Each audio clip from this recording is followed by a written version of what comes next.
Creative Commons ou NFT? Creative Commons ou NFT?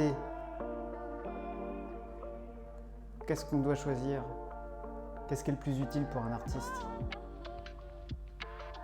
On va comparer les deux, les Creative Commons et les NFT. On va essayer de découvrir les avantages de chacun des systèmes. J'ai découvert les Creative Commons au début des années 2000, quand j'étais en train de créer le site web de mon association, un label musical. Et donc, on était tous super contents de découvrir les Creative Commons parce que ça nous permettait de pouvoir partager notre musique en se disant, bah voilà, ça va pas être réutilisé dans une pub. Enfin, c'est ça la grosse peur qu'on avait, nous, c'était qu'on ne voulait pas avoir nos musiques réutilisées n'importe. On avait trouvé ça, les Creative Commons, et on avait trouvé ça super. Donc, j'ajoutais, je reliais sur chaque morceau ou chaque album la Creative Commons qu'on désirait, donc je demandais à l'artiste ce qu'il préférait, et ensuite j'affichais le logo sur la page internet. Donc c'était pas mal, mais c'était quand même assez limité, d'autant plus qu'au tout début, le droit français il ne reconnaissait pas vraiment les Creative Commons. Donc, par contre, à partir de 2004, ça a été intégré dans le droit français et aussi dans le droit belge. Les Creative Commons ont été créés en 2001 par une association américaine. Elles permettent aux artistes qui les utilisent d'enrichir le patrimoine culturel commun en partageant leurs œuvres, tout en leur permettant de contrôler comment elles sont partagées. Donc il y en a de différents types. Alors il y a la CC0, ça veut dire qu'on partage nos œuvres dans le domaine public. La CC BY, il faut notre autorisation pour partager les œuvres, mais par contre on peut utiliser de manière commerciale. CC BY SA, c'est attribution plus partage sous la même licence.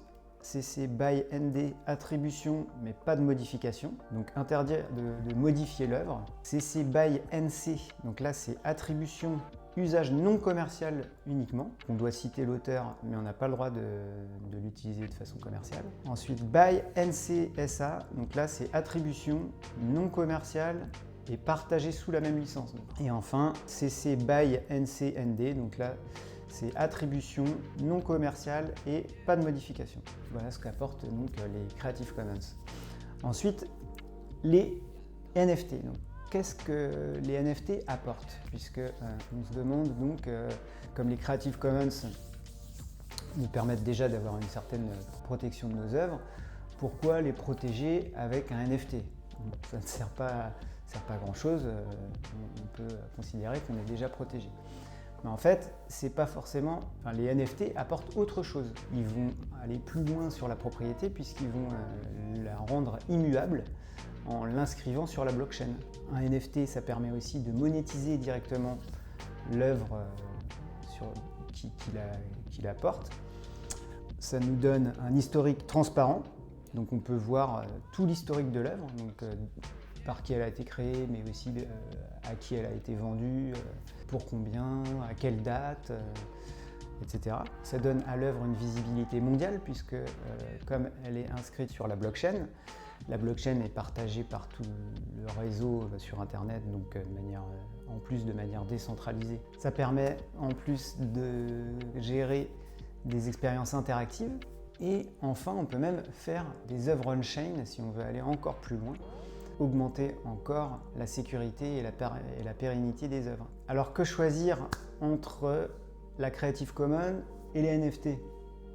Avant de répondre à cette question, si j'ai titillé ta curiosité avec les NFT et que tu as par exemple envie d'en apprendre plus ou même d'en créer un, j'ai écrit un petit e-book sur la création de NFT que tu peux télécharger sur mon site l'artistscrypto.com. Donc tu auras le lien en description.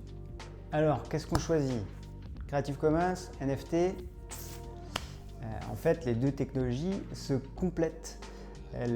Les Creative Commons, elles vont nous permettre de protéger l'œuvre au niveau des droits d'auteur et elles vont faciliter le partage sur Internet en même temps qu'elles vont contribuer à l'enrichissement du patrimoine culturel mondial.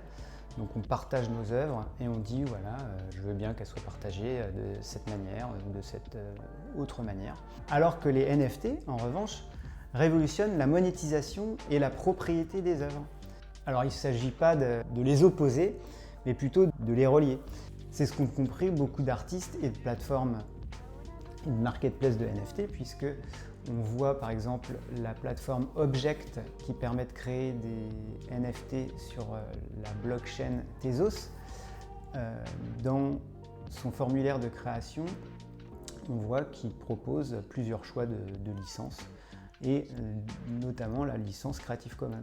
Et il y a des artistes, notamment Xcopy, qui est très connu dans le milieu des NFT puisqu'il fait partie des 10 plus grosses ventes de NFT. Donc, son NFT, par exemple son NFT All Time High in the City, qui est le 8e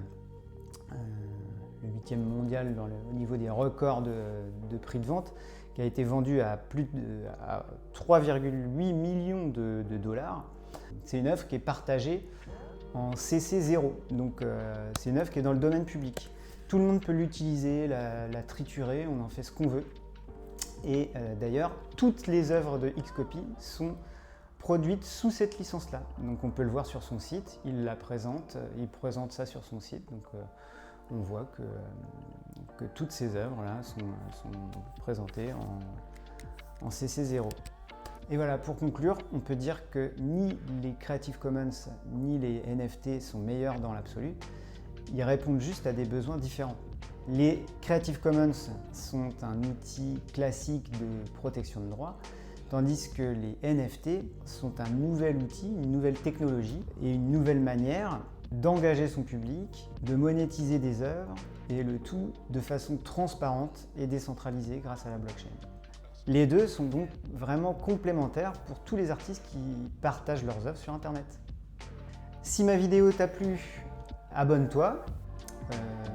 Et puis si tu veux en savoir plus, tu peux, comme je te l'ai dit tout à l'heure, aller jeter un œil à mon blog. Salut!